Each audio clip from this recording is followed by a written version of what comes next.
In front of me is HUAWEI P40 Pro Plus, and let me show you how to change navigation bar on the following device. So as you can see, currently it is hidden. If you want to go back from some mode, you have to slide left.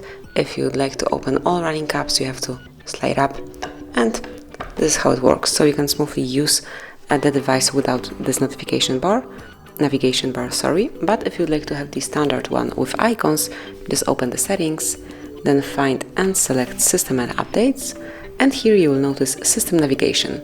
Just click on it, and now you can pick either if you would like to navigate with gestures, so this is the way we are doing it right now, or maybe you would like to have freaky navigation. If you would like to change it, just click on Freaky Navigation and tap on More to personalize it further. So you can activate navigation dock if you want to, and here it is, but I will switch it off.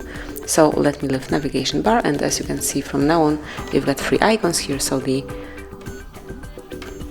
square is for running apps to going back to the background, then the middle one is for going back to the home screen, and this is obviously for going back.